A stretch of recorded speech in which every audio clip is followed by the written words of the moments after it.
Mr. Speaker, I understand we're under martial law as declared by the Speaker last night. No one will be able to be armed. We will take all weapons.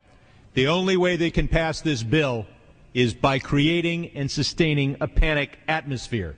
That atmosphere is not justified. Many of us were told in private conversations that if we voted against this bill on Monday, that the sky would fall, the market would drop 2,000 or 3,000 points the first day, another couple thousand the second day, and a few members were even told that there would be martial law in America if we voted no. That's what I call fear-mongering. Unjustified. Proven wrong. We've got a week, we've got 2 weeks to write a good bill.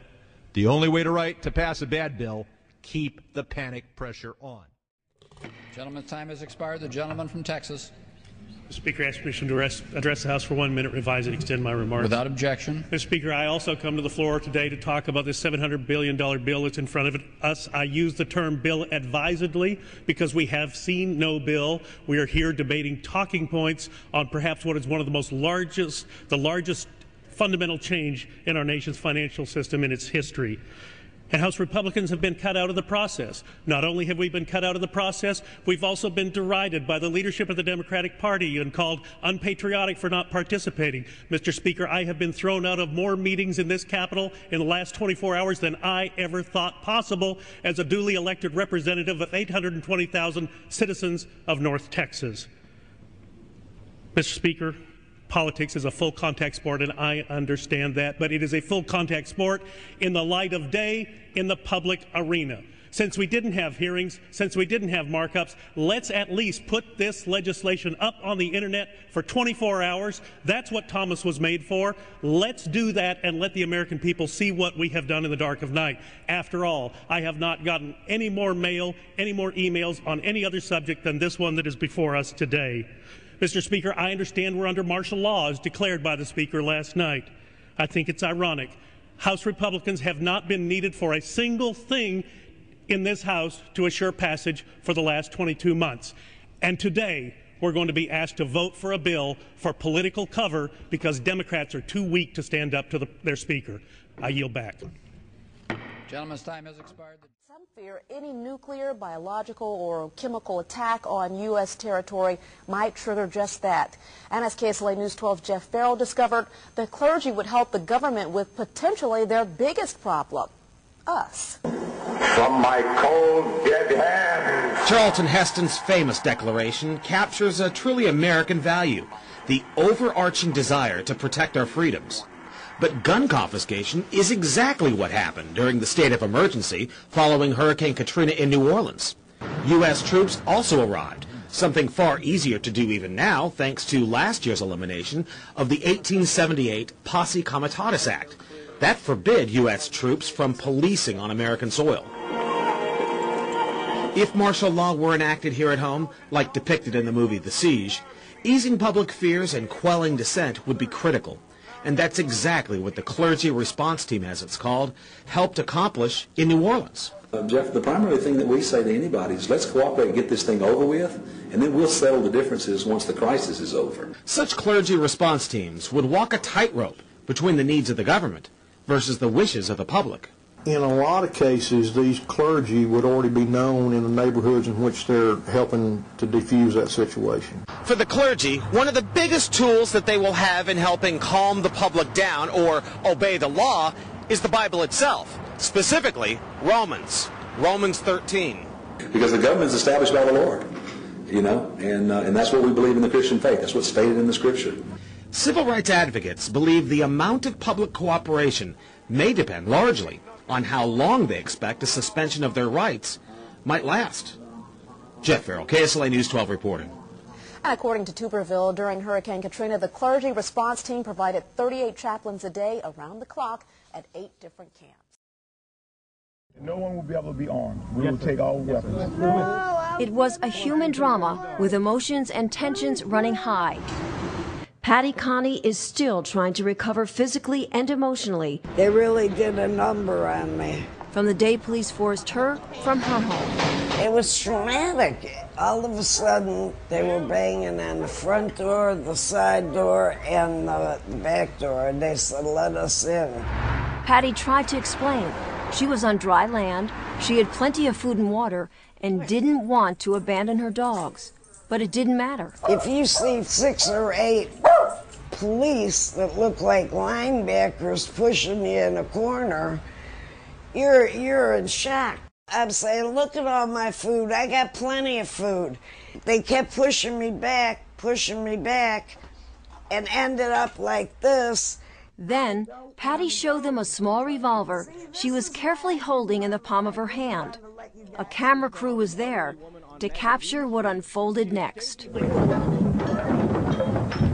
I said, "It's not even loaded." And I dropped it on the floor. You got a gun? Well, they punched me in the face. Look at my black and blue marks. Look at what they did to me. They dragged me out of here. I really thought they were going to kill me. I really did. We were coming back across the lake is when we got stopped by Coast Guard and St. Tammany Sheriff's Department and the National Guard by gunpoint. We had identification. We were coming back from a house that we were taking the weapons out of so criminals wouldn't break in and steal them. And we've had policemen tell us that that's what they wanted us to do, but not the sheriff in St. Tammany. They just wanted to confiscate them from us. We felt like criminals at the time when they come up to us with M16s or AR-15s, whatever it was, but there was 4 of them with rifles and holding on us with our hands in the air until they got in our boat. So they got on the boat and they asked us, "Do you have any loaded weapons?" Yes, we do. They're in the 2 back compartments. Wayne went to show him where the gun was, and he screams, "Don't touch it. Don't even move. I'll get it." I felt like it was un-American and then we had been violated when they took like I say, we were shell-shocked. We were just sitting around looking at each other and said, "We just got our guns taken away from them." They took them, and they didn't have a right to take them. They didn't have a reason to take them. That was the thing. We did nothing wrong, but they took them anyway. He said, "Be thankful we're taking your guns here." Why should I be thankful? Well, if they catch you with them on land, they're going to take you straight to jail. We live in proof that all they have to do is say, "Look, this is the law." You had that feeling that you were violated. They took something from you. They stole something from you. That's the only way to put it. They took something that they didn't have a right to take. What'd you come and get my gun for? I'm a good citizen. Marie Galatis, a Baptist minister, faced the same story in her neighborhood. The same threats by thugs, the same lack of police, but she never once felt afraid. And I had my Bible, and I had my gun, and I knew I was safe. And I tell you what, I'm a Annie Oakley if you come fool with me or my family. I'm gonna let you have it, buddy. Marie knows she was lucky. She was never forced to leave home and didn't have her firearm confiscated. It's going against my constitutional rights as a citizen. But Marie remembers how upset she got when the police department threatened to take her firearm. You're letting the thugs get away with everything, and you're coming to honest, good citizens and taking away their protection, and it is wrong, wrong, wrong. What I feel is that we're losing control of who we are as a nation. Robert Zoss was forced to evacuate when a tree destroyed both of his family's homes. Loaded with dogs, kids, people. Then, as they were exiting through downtown, the unexpected happened.